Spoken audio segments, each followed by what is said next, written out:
Would you talk to the doctor?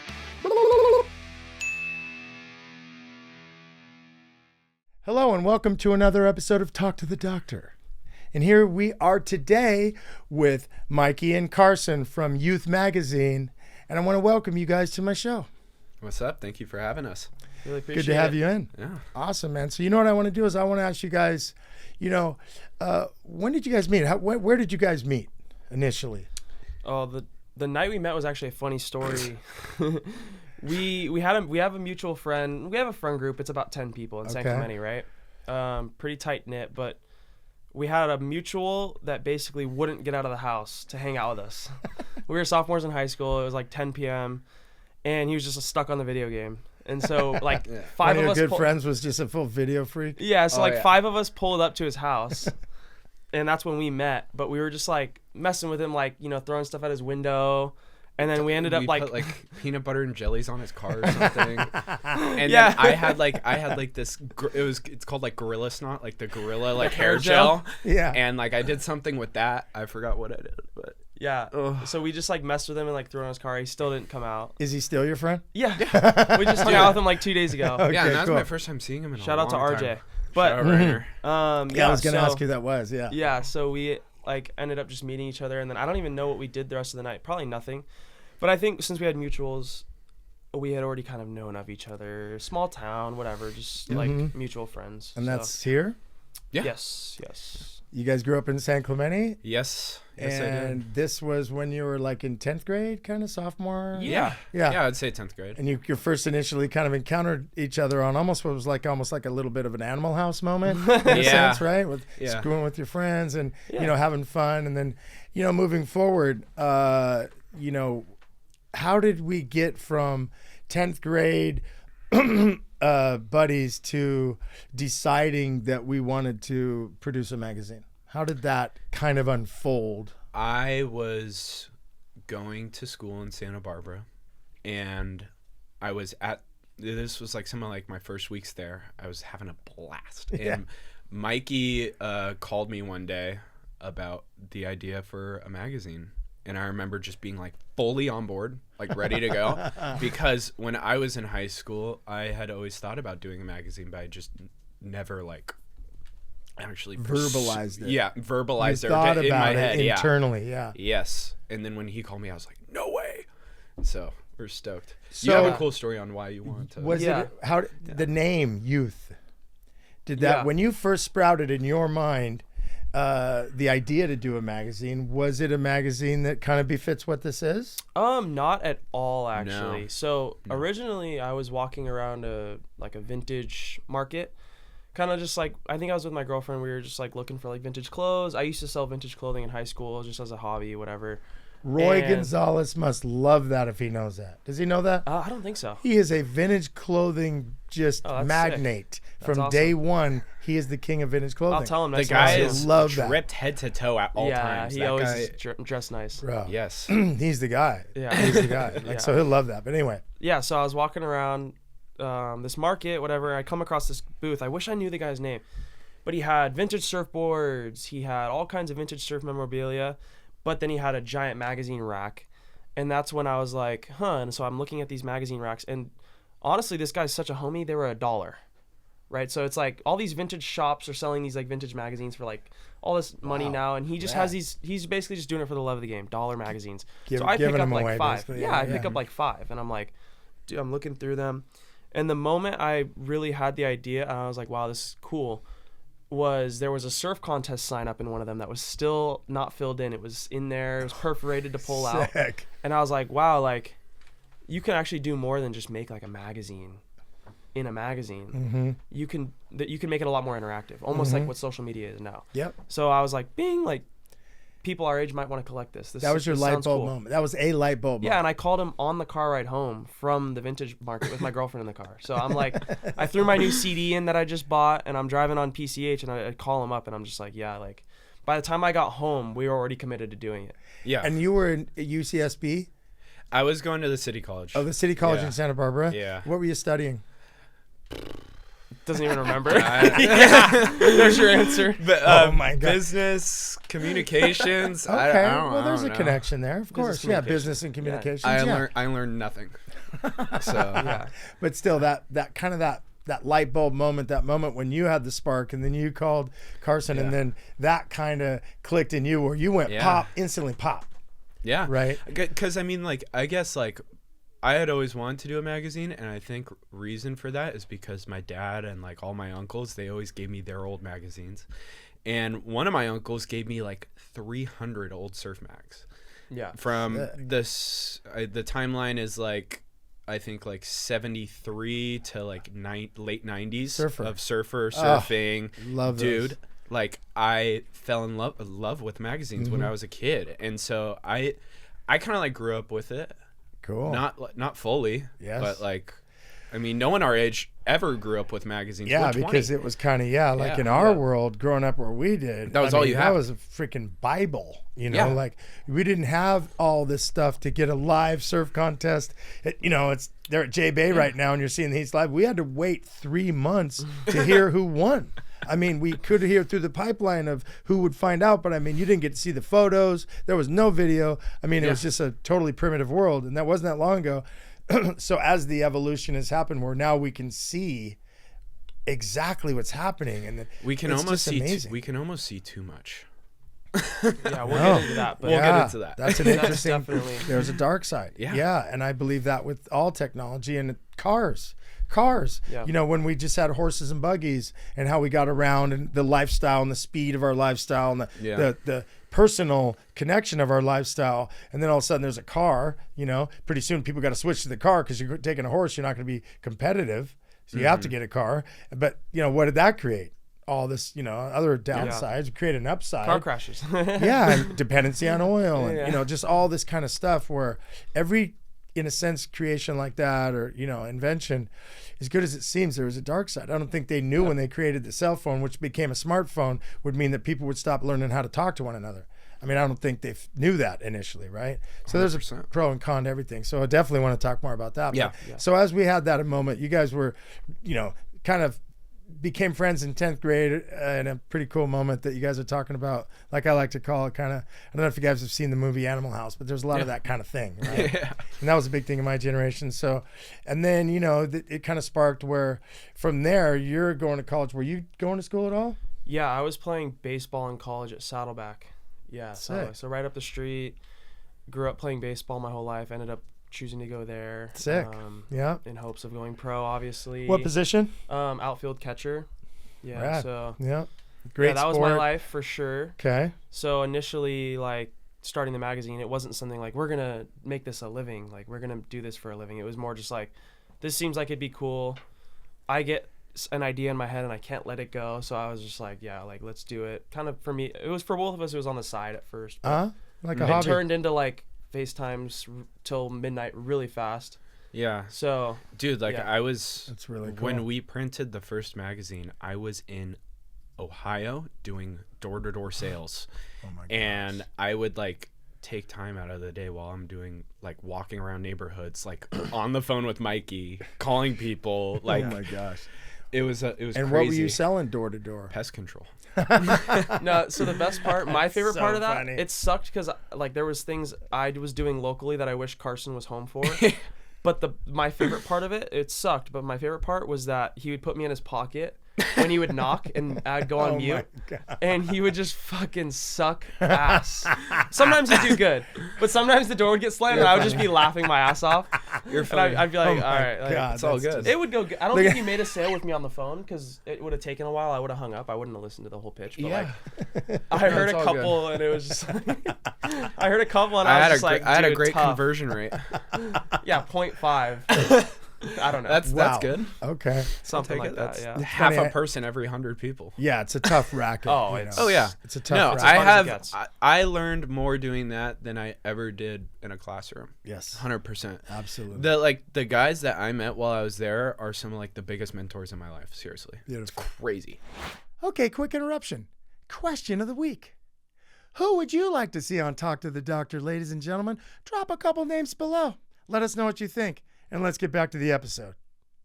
I know about that a little bit because a friend of mine when I was growing up became my best friend. I met him. I was at the pier, just skating at the pier at the little bowl right there. And I just ended up, this dude was sitting there and we ended up becoming best friends in life. And did you say Ohio? Yeah. He was from Ohio. This is kind of funny. He was from Ohio. Always wanted to live here. His uncle lived here.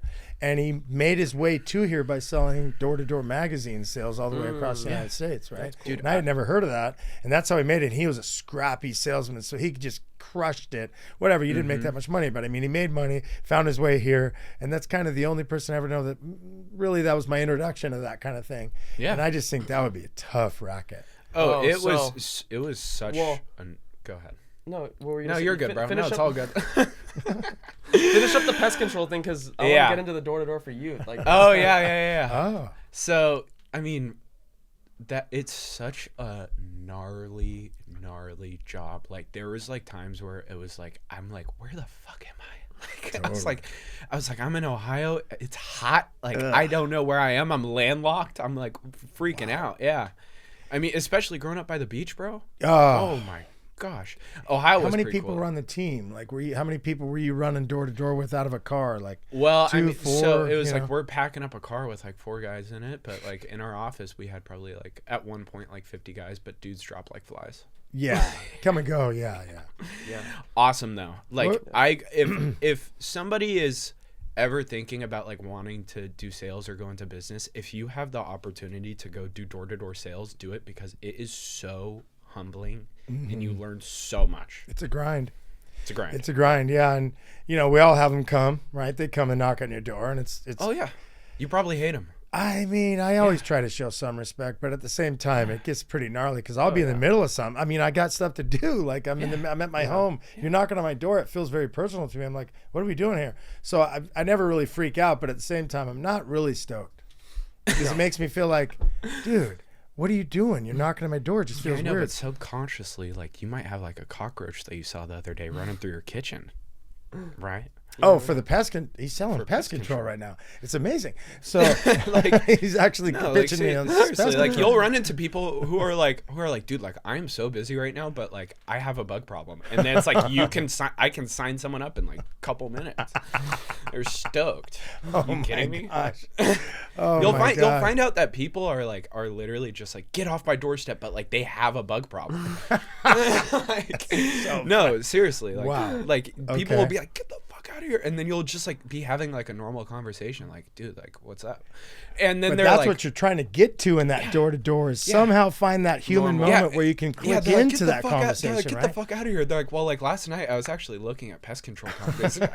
Wow, because it is offensive to knock on someone's door. I got to say, at the end of the day, I don't care if you're pumping religion or if you're pumping politics or if you're pumping pest control. Either way, it's someone's home. Like they could be in bed with their girl. Like it's just a moment where I guess, but like if a homie knocks on your door. Like I was answering the door like, hey, how's it going, man? Like literally just like straight. I was like leaning up against the wall. Oh my god! I was straight homie. Like if like a homie knocked on your door, you're not gonna be as upset as like a guy like straight staring at you. Yeah. Well, so like there's a psychology between the vibe and your body language and your vibe. Yeah. So we actually took. So he had got home from pest control, and we had just started our subscription for the magazine. Okay. And so we were like, well, might as well just try it like for the magazine too. Oh my god. So we went door to door. So we went door to door. And how'd that work out? For the magazine, and we got a lot of subscribers. We got door to door, knocking on doors. And then we started recruiting kids, and at one point we had a team of 10 kids. And they never knocked doors. The incentives weren't there. There wasn't enough in it for them. It's not a high enough ticket product to do it. Sure. If it was, it would have worked. But at the end of the day, Carson and I, we probably did 5 days total knocking. We'd go together to a neighborhood, split up, and knock for like 6 hours. And we probably made like, I don't want to put a number on it, but like we definitely made like $5,000. And that's at the beginning of our business. We didn't know. That's $5,000 you didn't have. Well, at the beginning of our business, it's not like we had a lot of followers, and it's not like we had like our digital stuff dialed and our website dialed. So it was like, for us, that was like a huge jump start. And like it sucked. And then we'd go get like Primos and get some tacos after. And Yeah, be like, we would. If someone all in didn't a want, day's if someone work. didn't want to subscribe, then we would be like, we'll do a single copy for like $15. And then we're like, okay, we have tacos. And then for the with day. that single get copy some money, taco. we'd go get lunch.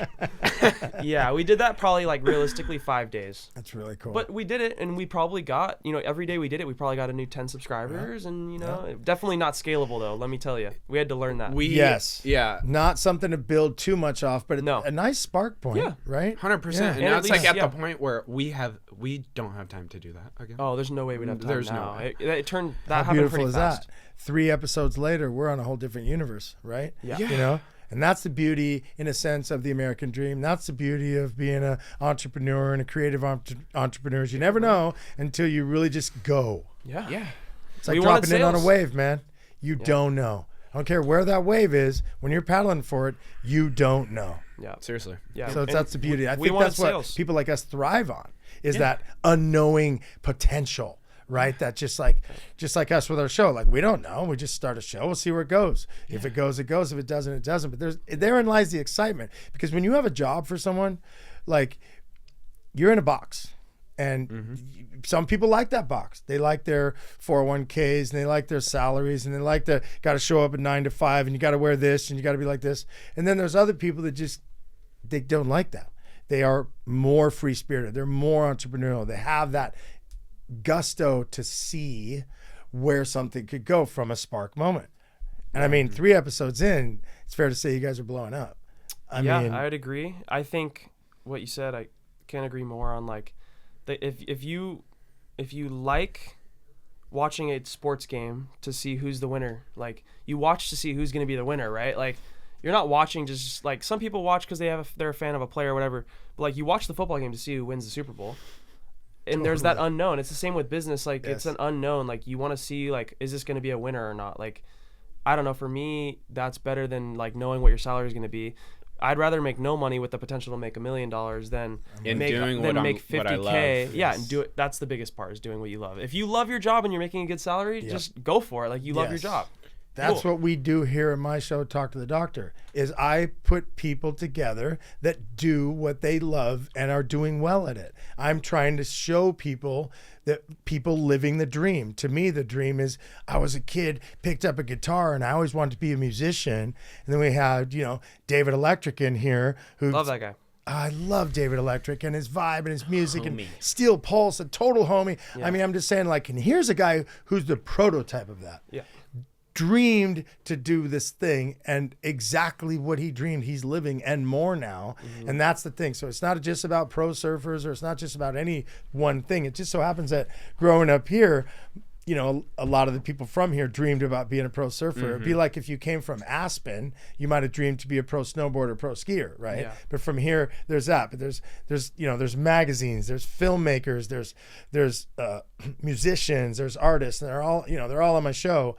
So it really is about living the dream and pursuing it and doing it to a level of success that's magnetic and want to talk about, right? 100%. I mean, I don't know if we'd be here today if you tried a magazine and it flopped. You know what I'm saying? Like, we probably wouldn't be here, right? So part of that success is the magnetism, I believe, right? So you guys are these young entrepreneurs doing this magazine that I think is interesting for me because, as you guys know, we've talked about, I have a long history with being involved with magazines, and we saw them kind of, fade in a sense, in the same way that stuff faded if you were like Blockbuster and you were selling, DVDs or videos or whatever, and that just took a shit because all of a sudden there's this thing called streaming, and then you don't got to run to the store to pick it up. In the same way that, there used to be a lot more brick and mortar stores. This dude named Jeff Bezos shows up to the party and decides to get shit, boom, changes the whole model, right? So with magazines, it kind of, took this dip because of the digital world came and said,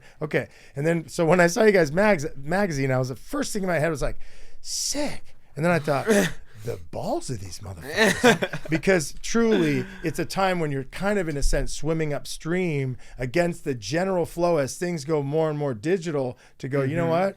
We're these young guys that love magazines.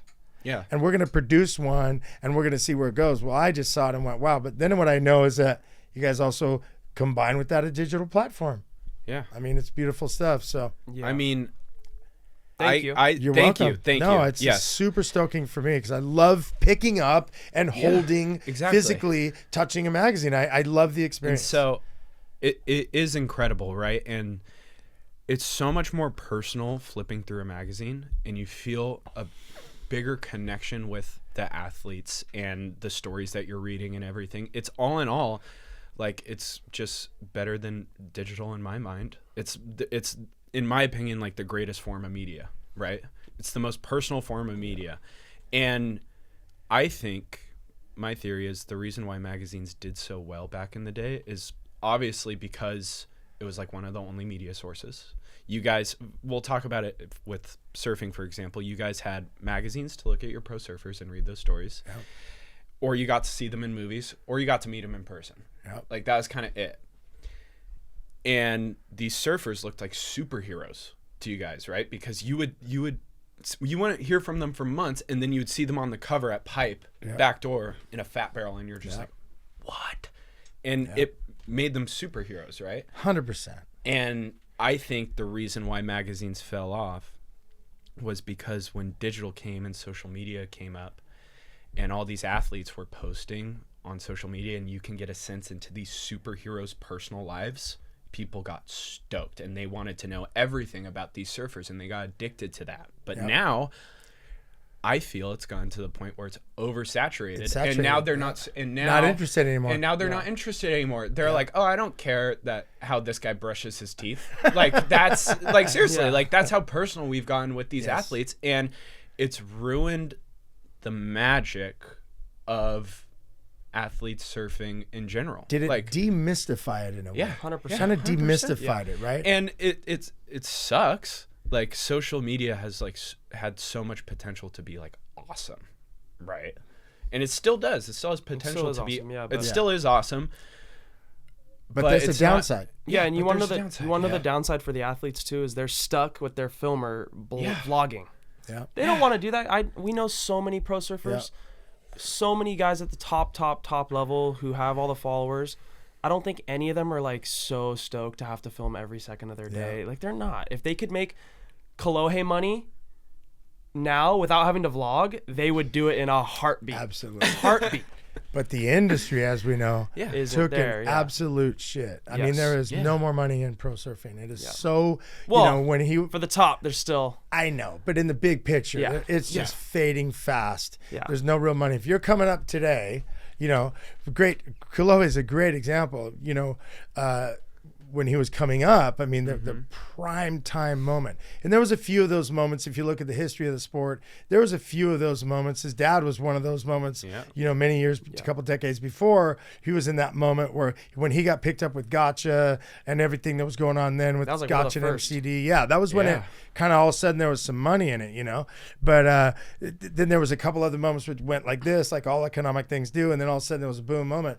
When Kolohe was writing his, when he was developing his contracts, that was at a particular time. His dad and I talk about it literally all the time, is that, man, I mean, what a magic moment. And then also now, if you're coming up and we just talked about it the other day before we went to Mex, like who's coming up and they're trying to get some money to pursue their career. And I wouldn't say there's none, but there's a small fraction of what there was, right? Yeah. And if you're not on tour,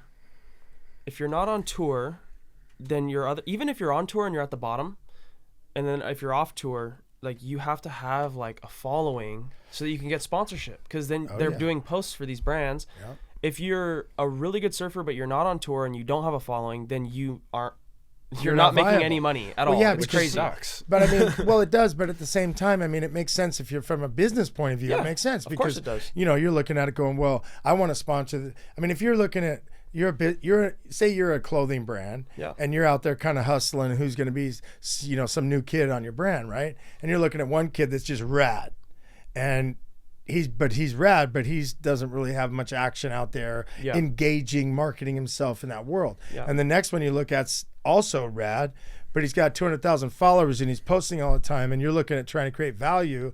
It's just easy to see how it went that way. Yeah. But the other point I think you're making, and I know you're making, and I think we agree, is that it also kind of has a downside of saturation. And at one point it demystifies it. When we come back full circle to the original days when you made the mag, you were who were you? And then all of a sudden you're in the mag. Yeah. Whoa. It was the first time I saw Jackie Dunn. You talked about Pipeline. I remember seeing Jackie Dunn just coming down the face on Pipeline on this red board, and his hand was in the face of the wave, and you see like 7 parts where his hand kind of went tsh, tsh. I mean, it's beautiful. And then I met Jackie Dunn. You know what I'm saying? And you were probably freaking out. Yeah, we were stoked. We lived on Maui, and he was one of the boys. You know, we were surfing with him. But what I'm saying is, it's just that.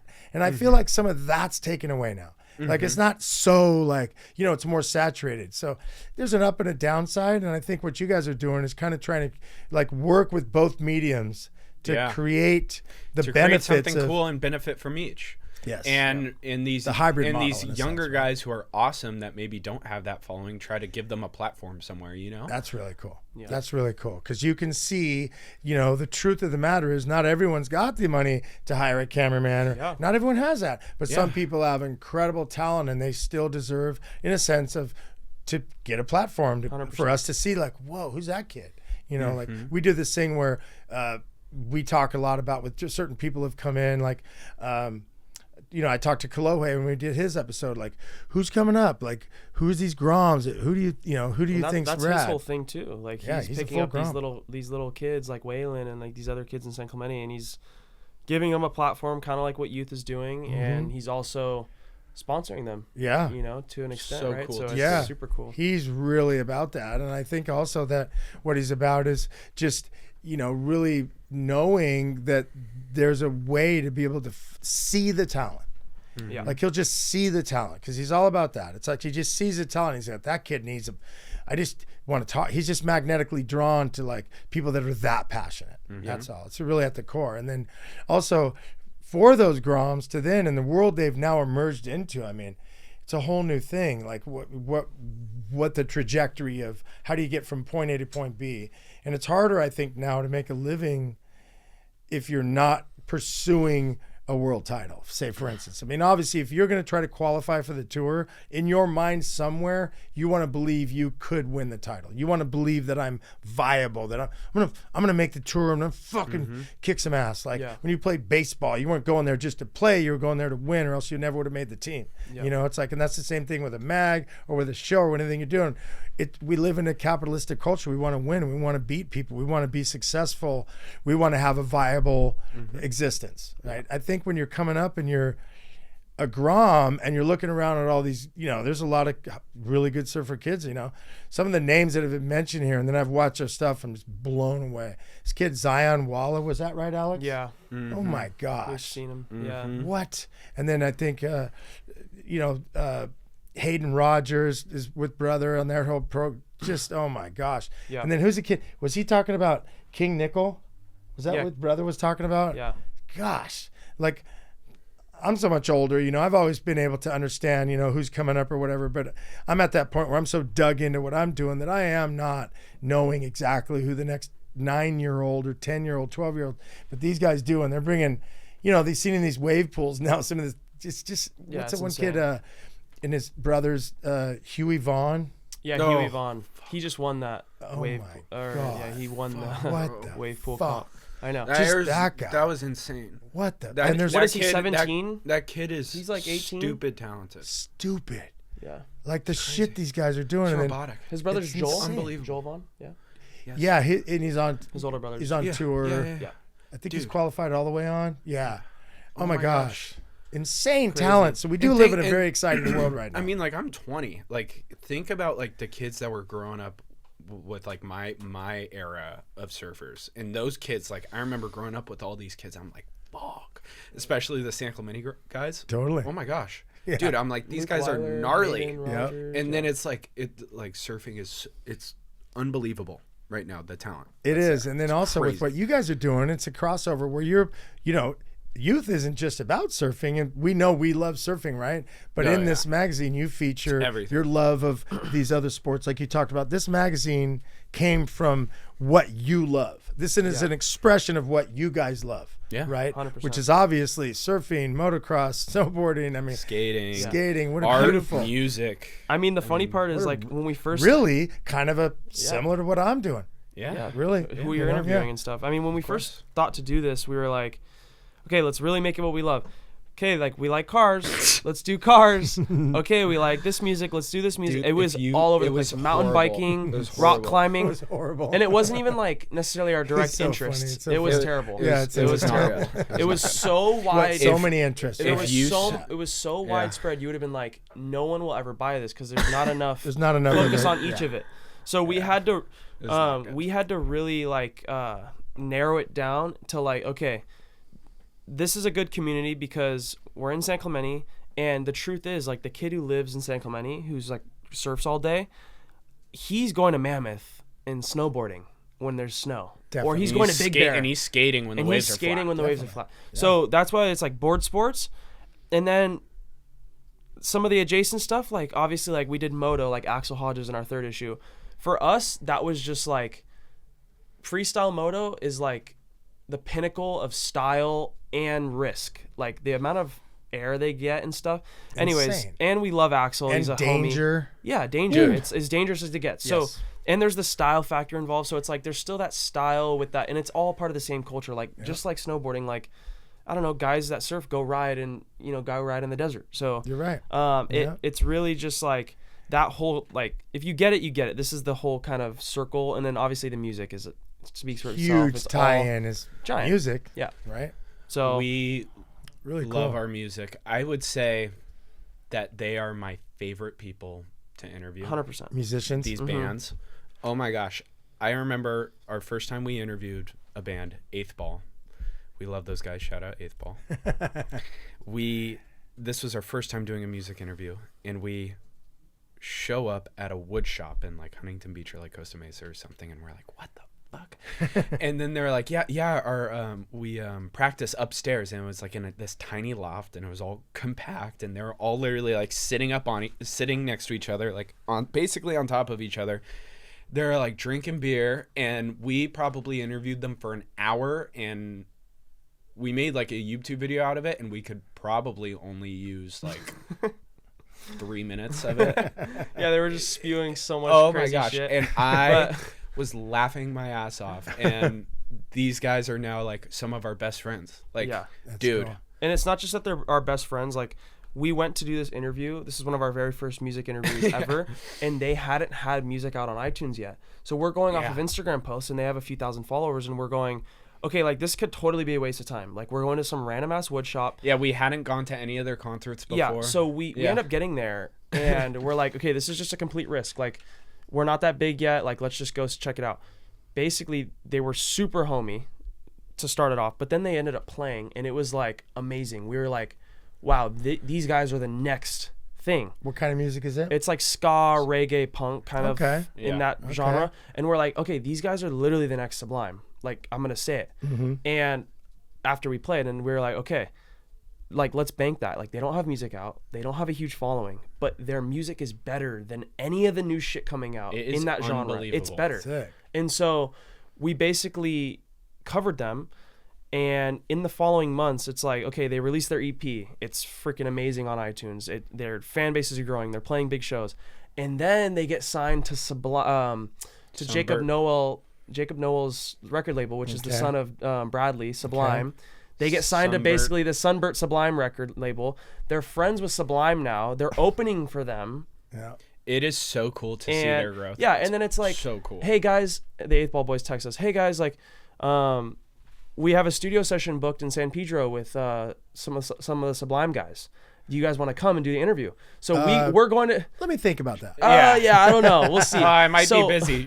You fucking kidding me? We drove our asses over there. Ticket getting there.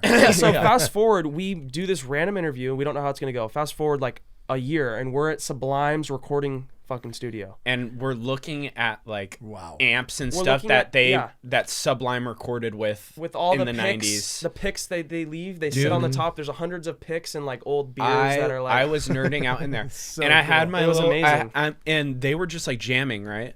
Just like making shit up, and it was like, I forgot who was on the piano. Someone was on the piano. They're all so good at music. They can just sit down and fucking pump out. Jacob is like playing the guitar. Carter's playing the guitar. Gabe's throwing in vocals and stuff. And like and I think it was like Chris on the piano or something. And I am sitting on the floor, crisscross applesauce with my VHS camera, and I am like filming them, and I'm like, what the fuck? I was like, this is so cool. Crazy. This is so cool. And cool. And they're all homies. Gosh. Like, and now they're actually like the 8th Ball guys. They're friends of ours. Even some of the Sublime guys, like Zane, the guitarist.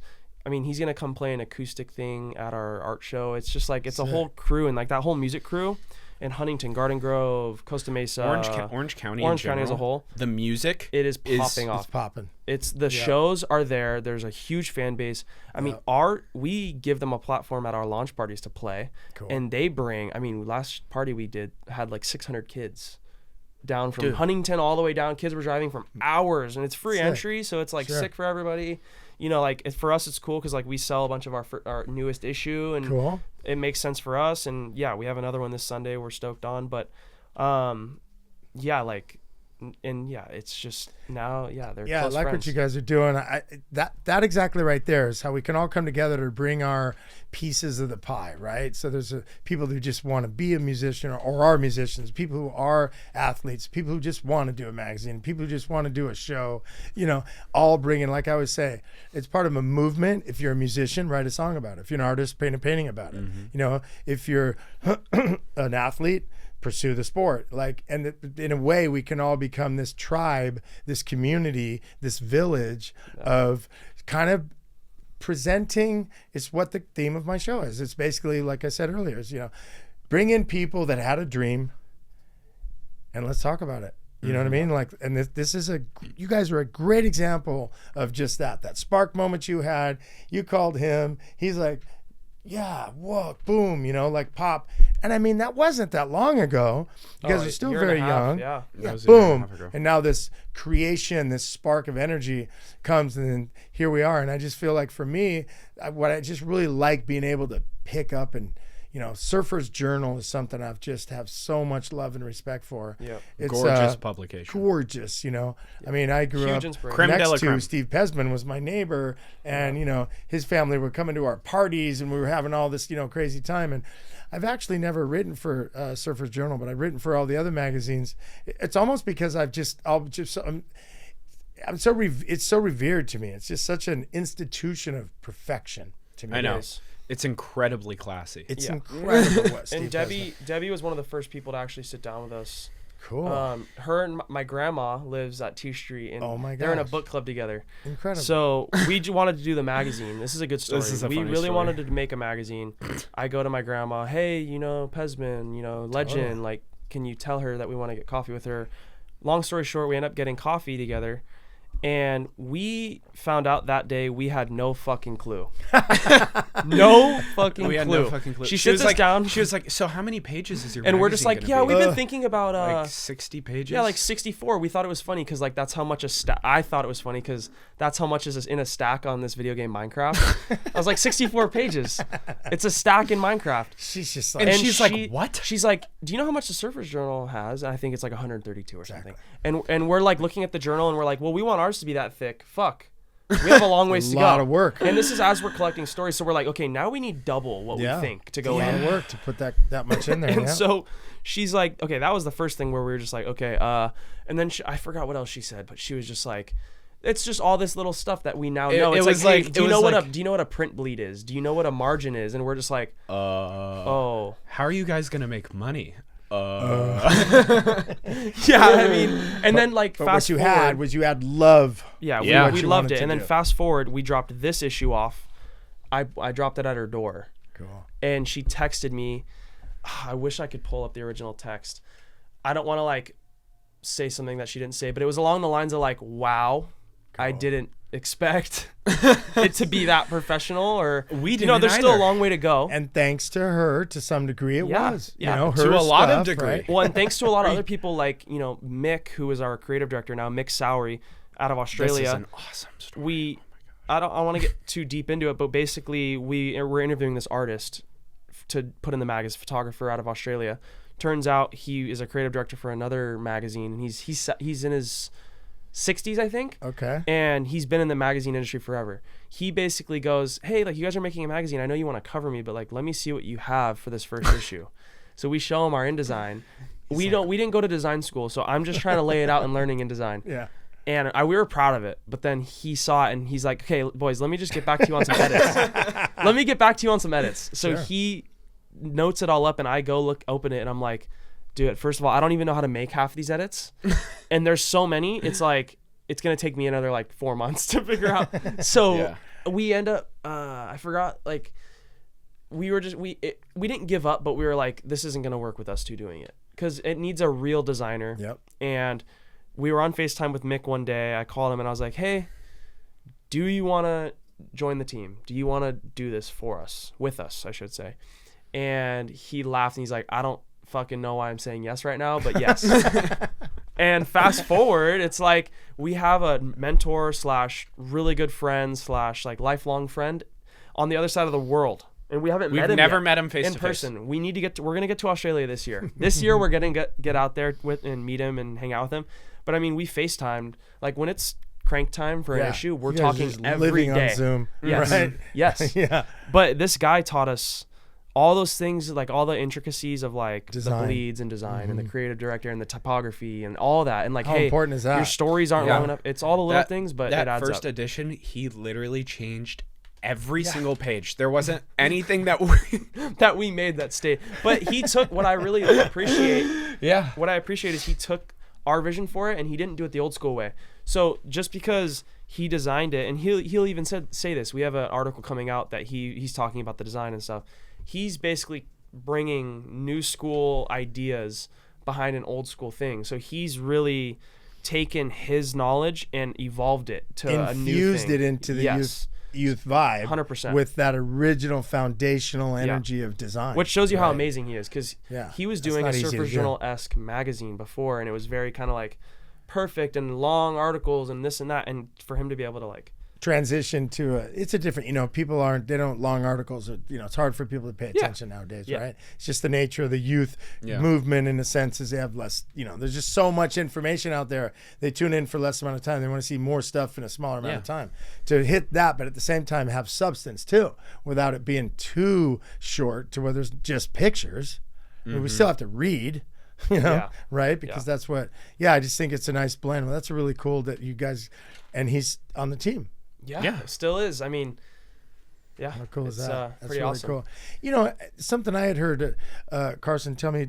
Did I hear you were on Shark Tank? Is that something that happened? Yeah, when I was 11 years old, I made a skateboard called Locker Board, and it was just a skateboard that you could fit inside of your backpack and locker. And I saw that episode. I did see that episode. It's a little different now. Oh my gosh. I saw that episode. Yes, I told you I've seen every episode of Shark Tank that's ever been made. So when you told me you're on it, I'm like, I didn't see it, but then I did see it. Yeah. Okay, cool.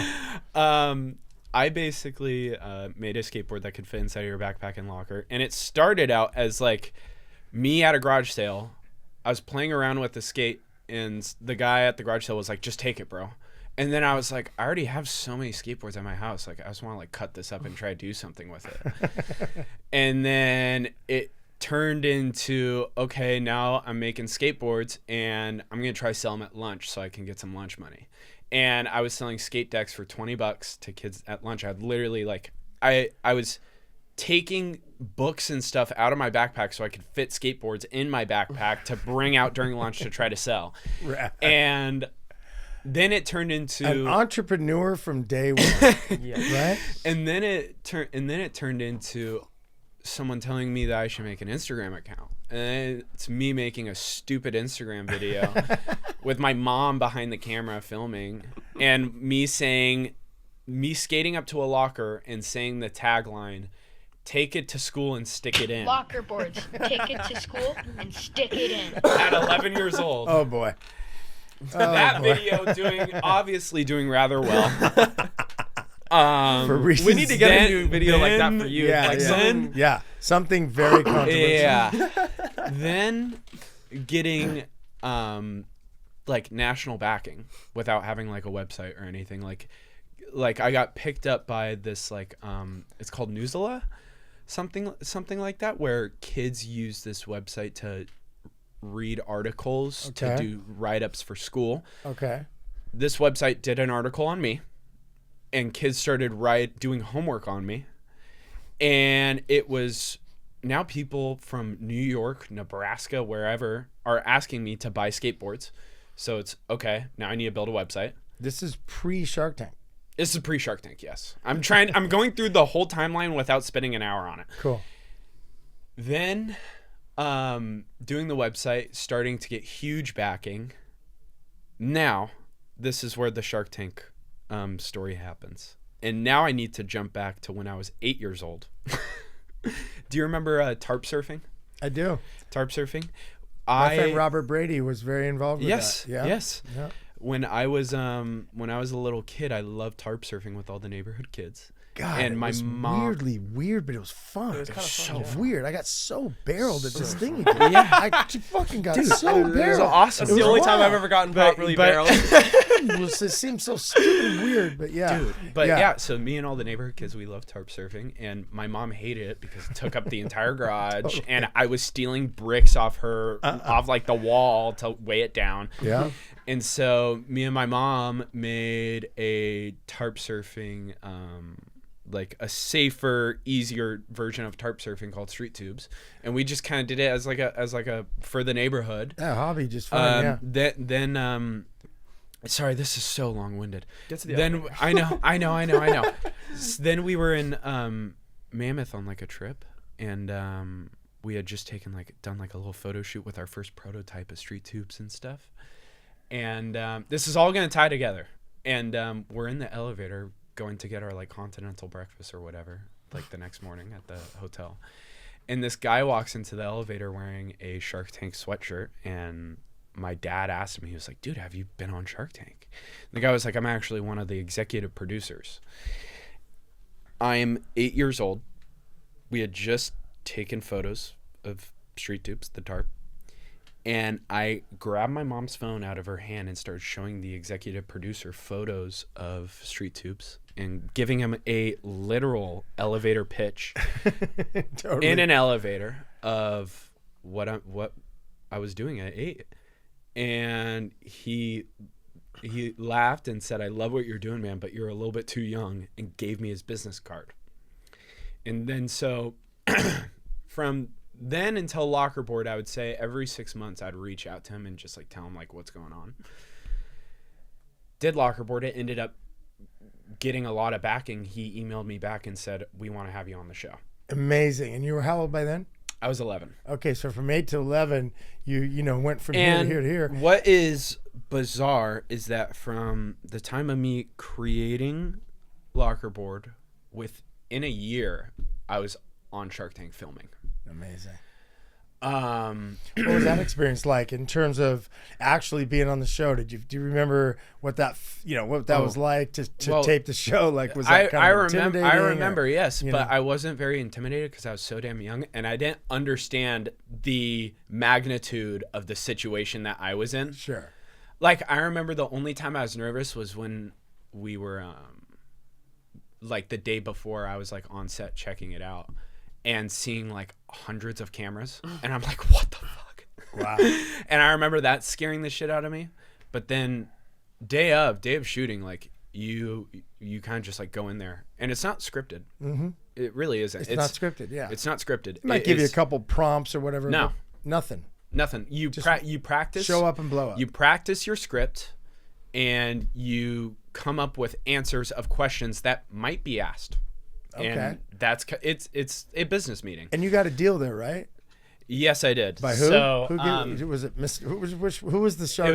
It was guest shark Sir Richard Branson, owner of Virgin. I know exactly who Sir Richard Branson is. Awesome in every way. What was Richard Branson's first business? His first business was a magazine. Pretty interesting. Yeah, that's incredible. Pretty interesting. That had no. Sure, that wasn't in the mix. That wasn't in the mix. I wasn't thinking about that when starting. That was way before crazy. This, but just to have a friendship and a mentor of that man, because one of the most successful, forward-thinking and awesome dude, and so insane dude, right? And you have experience of working with this man. Yes. So we cool. super cool. When we filmed, I had 3 sharks that wanted to invest: Richard Branson, Robert Hezhevac, and Mark Cuban, and kind of like in my head, I was like, I'm going with Richard Branson, like, duh. Like, I knew who Richard Branson was, but like, dude, I'm 11 years old. Like, I don't know. I don't know like that. His whole story. I don't know like his full story. Like, I don't know. Which like, is an amazing story. Yeah, sure. But I was like, I'm gonna go with Richard Branson, and he had the best deal. And I remember like asking him, and this was like a very cool moment of like that episode. I asked him, I was like, why do you want to invest in locker board? Being 11 years old. That's a great question. And I remember all the sharks just like laughing. And playing hardball. Being like, wow, you got balls, kid. Yeah. And yeah, after the show, we signed a contract, and how did that go in the Great. trajectory of things? Like, how did Lockerboard do? Is before Shark Tank and then after Shark Tank? Well, once that episode aired, the company grew like 300%. So, I mean, amazing stuff. Yeah. I mean, and super cool. And in a business sense, with working with Richard, like he assigned a full team to me that I would have weekly meetings with. Amazing. And I'm still in contact with, so and cool. I still talk to. That's amazing. And I met with him after that a couple times, and he gave me incredible advice. Like it is so awesome. He really is. The stories that I've heard from everything I've heard, I just read. Greatest mentor of all time. Exactly. And I just saw a story by the guy who was somehow involved with him. I don't want to get too into it, but how he started Virgin Airlines. Yeah, he took a loan on a old used plane. And he booked flights out in advance to pay for the gas. God, this $0. Story is an airline so with $0. Isn't that bizarre? Inspiring as an entrepreneur. Yeah, if you can start an airline with $0, well, zero in an airline is probably $100K, whatever it was. Yeah, but basically nothing for an airline, right? You can start anything, and like do to anything. entrepreneurs at home. Well, the guy owns 400 companies under Virgin. Yeah, it's crazy. Yeah, but to entrepreneurs at home now, like young kids, no one has an excuse because there's always a way to sell pre-orders. There's Kickstarters now. There's always a way to test your product. A guy went on Kickstarter to fund him being able to like make a salad or something, and he raised like $200,000. There's all he kinds did it of as a like joke and random made $200,000. Well, I mean, he called the airline and said, "Hey."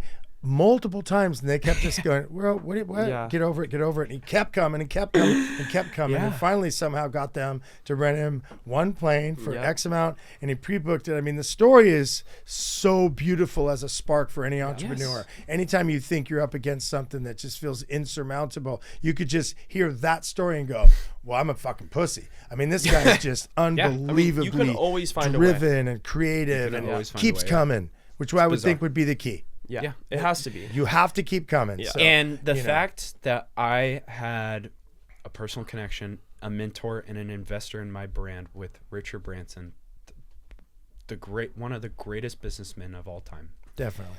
I am a spoiled fucking brat for having that opportunity. Good thing you went in the and elevator.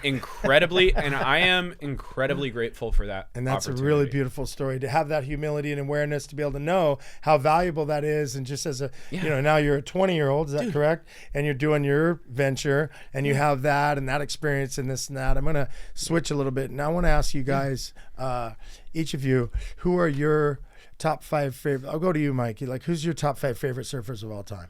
Surfers? Should we do all action sports? Well, let's pick the sport that which sport do you want to do the top 5? I'll ask both of you. It doesn't have to be surfing. It could be top 5 for motocross, snowboarding. Where are you at with that?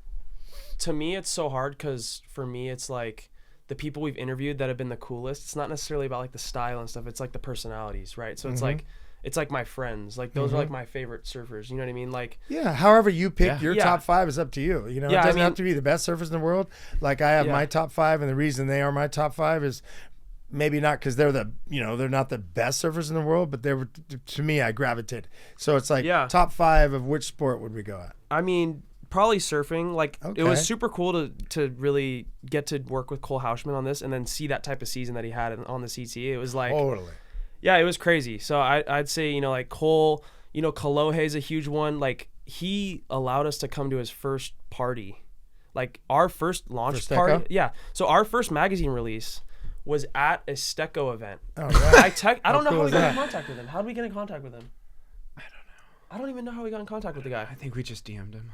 I don't even know. But he was like, we were like, hey, Yeah. can we please set up at the Stecco? It was 2% at the time. Can we set up at the 2% event?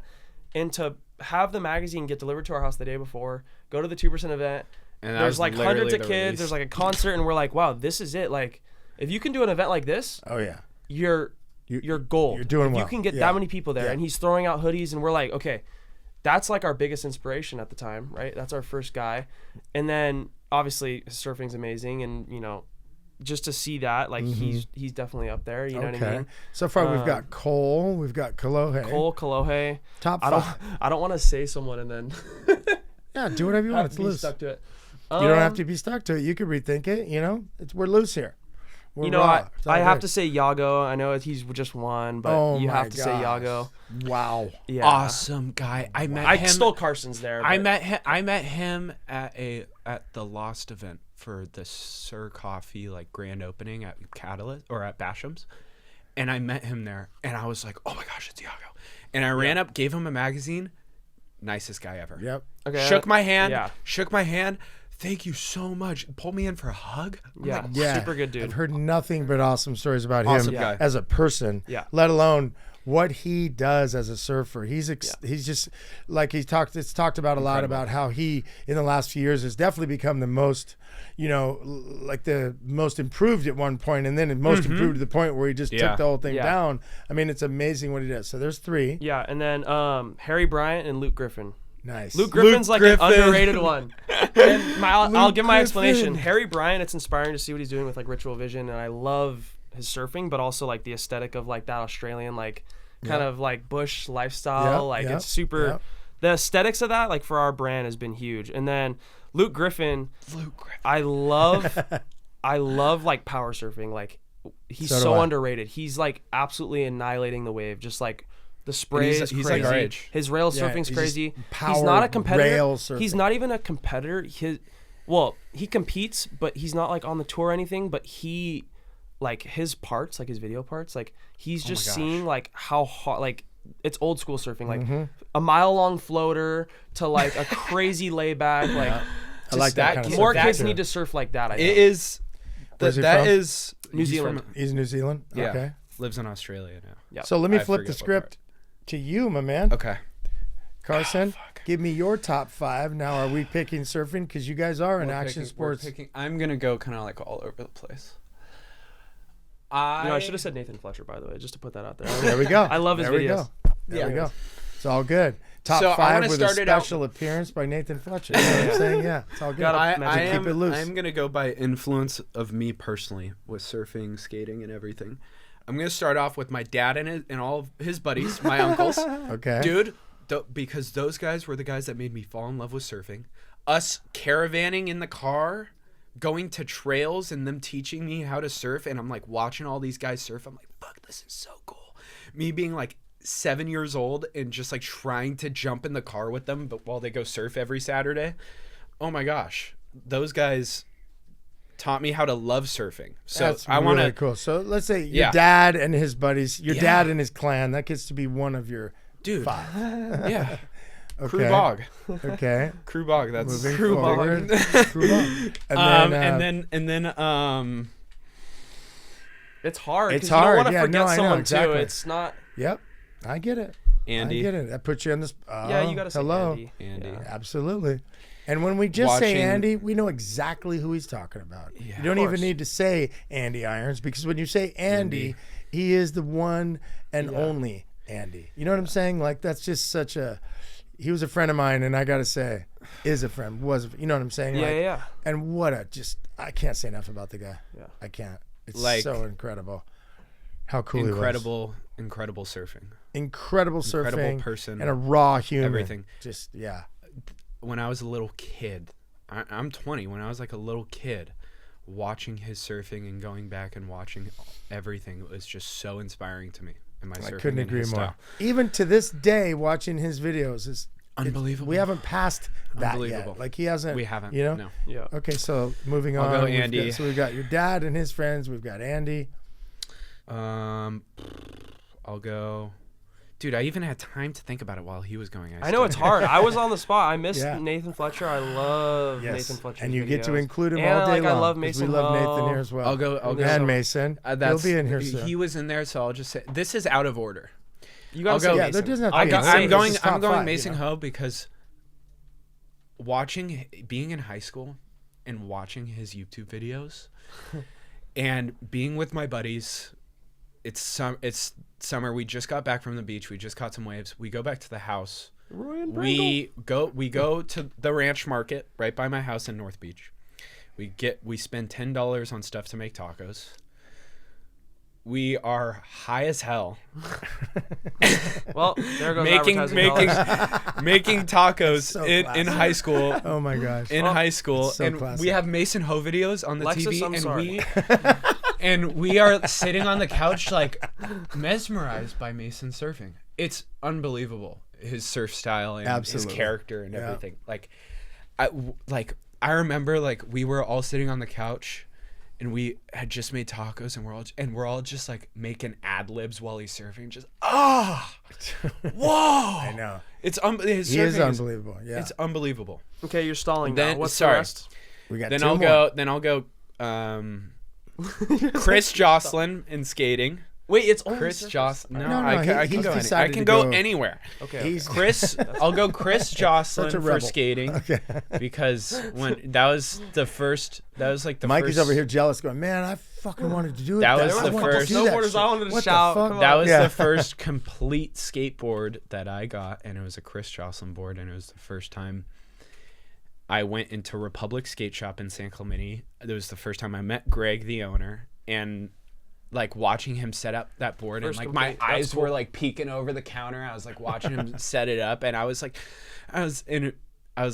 having him like do like some weird sticker designs like under the cutout of the grip tape because I wanted it to look a certain way. I was so OCD about it. I was like, no, put the sticker right there. Like I remember doing so that and cool. skating that board, and then watching Chris Jocelyn videos, like very influential for my skating and my Excellent. style. Okay, so then I think that leaves us Then with one another more? one more, just to kind of, put some sort of bookend on it. You definitely. I don't want to say your list. I could probably do his list better than my own, just because of who he talks about the most. Yep. You know? I know. Yeah. I know. But Look at him; he's digging Say deep. Look at Say him. it. Help me out. well, did you already say Yago? No. That's like all you talk about is Yago surfing, but that's before he won the title. Just to be clear, he's been Yeah, a fan that's of really Yago cool for that years. I've been Yago a fan. fan for a while. Yeah, he That's has. cool. That's I've been a fan for a I while. can say it. Hard not to be honest. The guy's unbelievable. I'm trying to think It's who else. incredible how good he is. It's hard not to say it. I mean, people that even have issues with, whatever, right? Yeah. It's just, he's just cut through it all. I know. It's insane. You can't critique the guy. Which, by the way, him getting picked up by Vizsla, kind of cool. Wow. Kind of cool. That is kind of cool. I didn't really know that. That's kind of cool. Jordy, That's I don't know. really I'm trying to cool. think. Oh my gosh, Jordy's so cool, but he burned me once at T Street when I was a little kid. So I That's don't know. awesome. He my burned me, and then he threw a full roto, and I was just like, I can't be upset. But Yeah, and he's huge. It's No, I'm What are kidding. you gonna do? Yeah, no, it's I'll fine. you know It's what? nice stuff. I'll throw Jordy in there. He's That's very really cool. Even though he influential. did burn your T Street, he's still one of your. my Now he gosh. ends up being number doesn't remember 6. No, it's all good. I he mean, I definitely just does think- not remember that. And do you know, he big dogged me, and I got a photo with him after. He burned the shit out of me, And then Oh gave my you a God. photo. and then I walked up to him still. I was like, "Can I take a photo with you?" Yeah, what's And he then- gonna do? Say no, kid? I mean, come on. He's a Dude. cool dude. Oh, yeah. you know what? Love you, Jordy, Jordy. you got. I feel like there's a 7th coming. Damn it. Watching Lay it on watching me, your Mikey, lay it on watching me. you Bro, it hit has to that be- rodeo was It awesome. has to be Kai Lenny too. Oh, Yeah, Totally. I Oh should my have said God. that. That should have been my first one. Whoa. can to be I? honest. So What? let's I'm just talk on the spot. about. No, it's all so good. let's talk about Kai Lenny. He was in our first Yeah. edition. We interviewed him on a Zoom call for our first edition. So unbelievable that we had the opportunity to do that. So cool. We had like 4,000 followers, and the guy got. No, we gets on- didn't. We didn't? had 500 followers. Okay, maybe less. We My bad. which by the way, I've never been so nervous in my life. to talk to Kai Lenny. Yeah, on FaceTime, it was just Oh my surreal. gosh, It was like I'm our so first real nervous. athlete. Wow. Or not real athlete. It was our first big name, like Like our household first name. big name. Insane talent. And Yeah. No box that he lives in. No box. No. and he was so cool about it. Yeah. Oh my gosh. Yeah, and I so think cool. after a year in the business, I think I texted him like, "Hey, I just want to say like, you doing that interview with us was like really a big kind of pinnacle thing. Like, you know, this is where we're at now at the end of the year." Kind of updating him like, "This, we've done this, this, and this," and he sent me this long text like, "You guys are killing it. You know, I'm so happy to see it. All this stuff. So it was. cool. What a rad He's dude, the nicest guy like you'll nicest literally guy ever ever. meet in the industry. It's insane." And then at the Big Wave oh yeah, awards, that was cool. the Big Wave Awards last year, Yeah. we bumped into him, sat right next to him, and we were just like hanging out with the guy. And I was like, was a I was random- like, is this real life? I was like, this is so cool. That was a cool event. And like that, such an awesome guy. Such an awesome guy. dude. Which, by the way, I'll talk about this. This was like my like holy fuck, this guy's insane moment. When we interviewed him on FaceTime. Yeah. We asked. I forgot what the question was, but we asked him like, how do you like entertain your? How do you no, not we were die, like, you know? we were like, Yeah, we were how do you like, not you do die? all the you do like this might not have been the question, but like you do all these like different genres of surfing or board Every sports of single everything. genre Like of surfing how do you there is. At keep all your? of them. I was like, how do you Yeah. keep yourself entertained? I think like that was like kind of like the question. Something That's like pretty that. cool. And yeah. he said, and he was telling us, oh yeah, like recently, like I've been learning how to surf switch. Yeah. And I'm like, what? I'm like, oh, so like he's like popping up switch, and he's like, This is like a year or two ago. He's like, maybe he's like pulling into a tube or something, like I don't know. And then Pulls there's in front then a side, month comes later, out backside, and you then know, I mean, it come was on. like a month Yeah. later, Crazy. he posted a clip, and like I'm watching him, and like I didn't even realize at first, but he's going left, and I'm like, oh my gosh, he's switch right now, and he just did the. Wait, I don't think he was going left. Wasn't he going? I have wasn't he no at idea. J I have Bay? no, it was somewhere. So, yeah, it was But J Bay. it was just this big fat carve, and I was like, He what? was switchfoot. Switchfoot. Yeah. He was was like, backside at J what? Bay. He was he's keeping- a regular yeah, foot. so he was keeping it secret. He was keeping it secret, kind of, that he was getting good at it. And he And told he us on told us FaceTime, and then a month later, we month saw later, it, he's at backside at J Bay and I am Wow. like, what? and ripping on like 15-foot faces. Crazy. And that it blew up. So like Stab covered it. Everyone covered it. Like look at Kyle Lenny at J Bay, right? Oh my gosh. Doing giant freaking carves. That was switch. a cool ass moment. And That but is a we moment. kind That was of got cool. the insider take on that because he was like, I'm low Yeah. key. I'm working on this. Working on it, and no one really knew. How do you not get bored? And then he goes, "Well, check this out," you know, and you're going, "Really? Wow." I'm also an insane pretty switch. Yeah. And now to see what he's crazy doing with the longboard, where he's flipping the long. I don't know if you guys have seen that. He's like flipping the Yeah. longboard around and Yeah. kind of going switch on the He's longboard. doing his helicopters, and he's going switch. Yeah, he's just said On big waves, free. on big choppy waves. Yeah, like well, waves I wouldn't now he's even got a wanna lot of wind, you know. Yeah, I crazy. spent a lot of time in that neck of the woods, so I'm very familiar with Yeah, that coastline. scary. And I've never gone to Malibu. I've always wanted to. No, Maui. Or sorry, did I really say Malibu? Maui. That's fine. Same. Yeah. Sounds the same. you know, it's there's just a couple. Of I always letters wanted to left go out to Maui. in that. That's what I Yeah. meant, not Malibu. Couple- Maui. Yeah, letters it's just, I have a lot of roots there. I was just talking last night on the phone with one of my good friends, Sasan Fortuna, who's from there. That stretch of coast right there. Mm-hmm. You know, we all lived in like, you know, Haiku. Right. When I first moved to Maui, I moved to Piahi Okay. before Jaws was discovered. You know, so it's Did just, you ever get to see the wave? So here's what happened. We were living in a kind of an off the grid lifestyle, kind of like a Tarzan and Jane existence, with my friend and his sister, and just living this whole off the grid fully. And then at night in Piahi down Haumana Road, we would, some nights when just certain nights in the winter, we'd hear this like sounded like a monster. Yeah. It sounded like Godzilla, like off in the, you know, over here in the middle of nowhere, because Piahi's basically in the middle of nowhere. Yeah. And it's on the road to Hana. And it's just pure jungle, dirt roads, just off the grid existence, you know.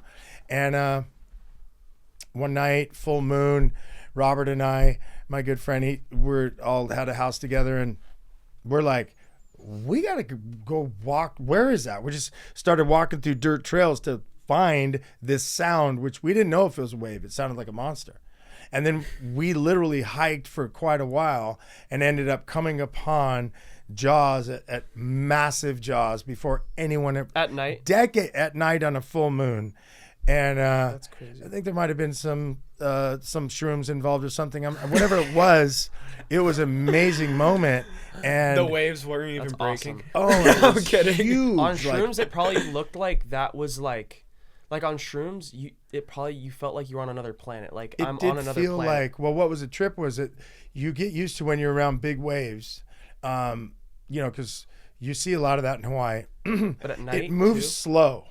Huh. Yeah. What we always notice when the waves got a certain size, we'd be It at moves slow. Hokipa, looking at the waves and no one out, and you're going, why is no one out? Or a couple guys are out, and you would just see when it, it's so exciting, and it's like, it's just moving slow.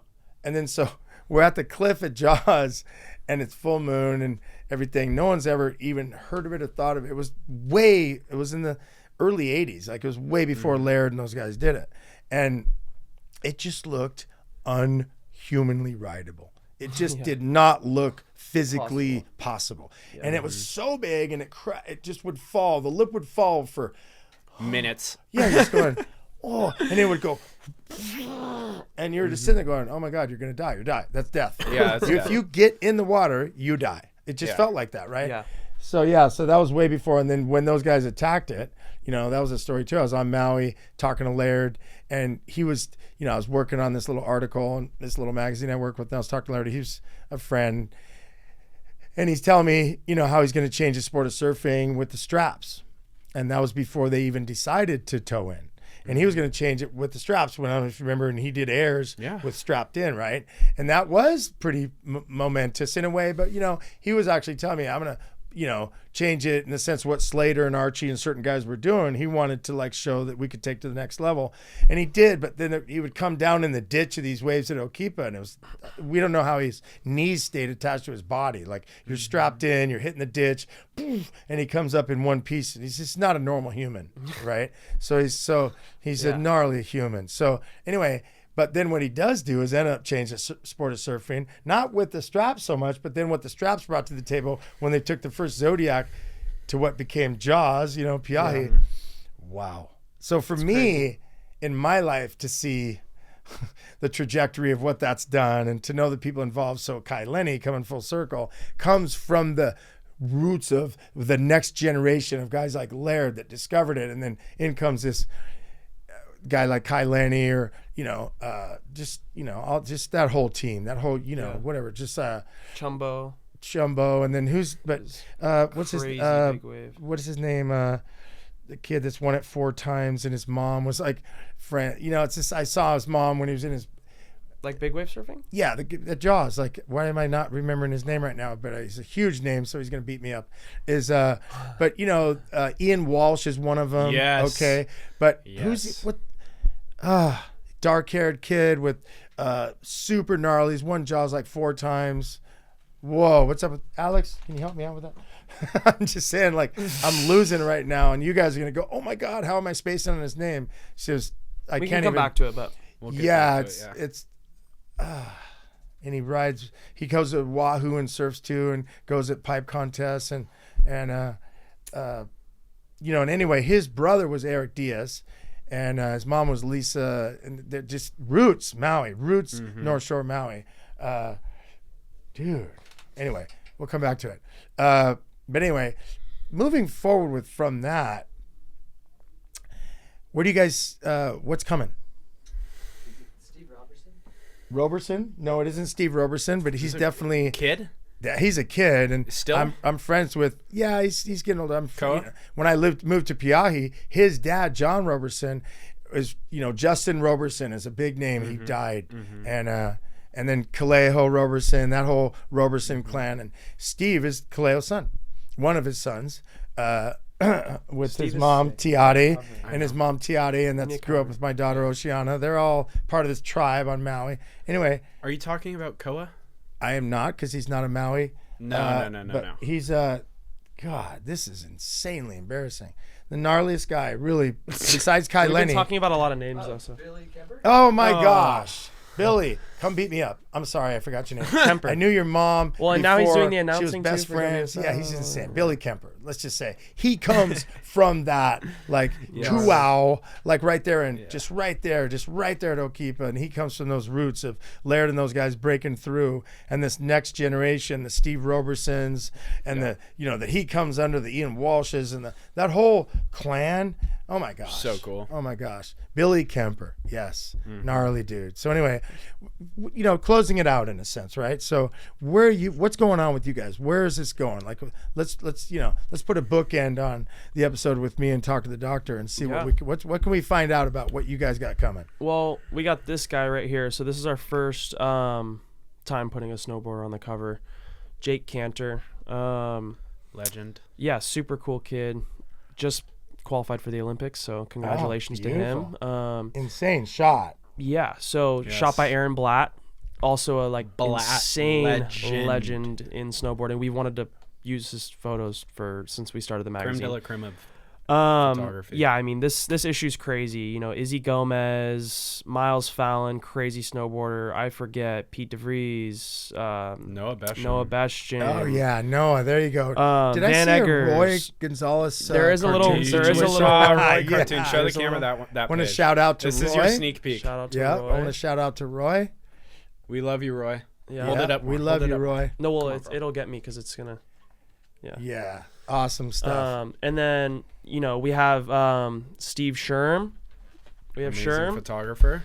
Sherm with literally probably the most legendary portfolio piece you can ever have. I mean, there's all the legendary shots in there. Cool. Yeah, I mean, Mateo. a bunch of really cool stories in this one. So and we have I this. even see my friend on the back cover. It looks like we got some Super Fresh on the sponsored back by cover. Super Fresh. So shout out to Greg Greg and and that Brophy Super Fresh for that team. art right there. Yeah. So. Yeah, so we have this issue dropping in a few days. It's been crazy because obviously we're preparing content, all that stuff for the drop. But super sick party with Nice and Swell and Rifas are going to be playing at our party at Small Smash Club this Sunday. This episode will have already been out, so you're not invited. Sorry. The party's going to already roll the clip of us raging and hopefully not. Yeah, anyways, being awake. The party will have happened by the time we see the episode. But the truth is, it'll be cool to talk about it anyway. Just and we can throw some clips in there. But the party's going to be epic, Cool. And then really for the new year, what we're excited about is now that we've been in the business, we've shown people what we can do. We make what we believe is the coolest print book and also media in the world. And that kind of brings us to some of these partnerships we're going to be doing with brands and actually allowing us to, have some money to do cooler and scale the coolness of it in terms of trips, and just overall ideas. So get, to have 20 brands now sponsoring an issue. I mean, this is surreal. Melon Hats, Record Breakers. I mean, there's absolutely those are big, Mammoth, big brands. Icon Pass, Swatch, Marshwear. There's some Fab. crazy, Fab, the old school guys from San Clemente. Shout outs. There's so many cool, OG Gorilla. There's so many cool brands that we have been able to work with through this, and Rip Jerky. I mean, so cool. Sir Coffee, all these. RS, our first ever advertiser. How cool. So it's it's awesome being able to work with these brands. And and learn from them too, which is the biggest part. Getting to talk to these CEOs of these brands and stuff as we're kind of talking advertising and stuff. Hey, what's working for you, marketing wise, this and that. So really with Yüth, we have a rare opportunity to take what's working for other brands and kind of do a hybrid of everything because we're learning from all these other businesses. If a kid just wanted to do a book like this, it's going to fail 100% of the time. But if you want to do a hybrid of a bunch of different stuff and take what's working and do that, then there's still space for a magazine. Yeah, there's still a chance for it to succeed. So. Well, you guys are proof of that. And I want to say I think what you're doing is amazing. And that's how I came in contact with you in the first place, was just raw seeing this mag and just getting all excited because, as you know, I love magazines.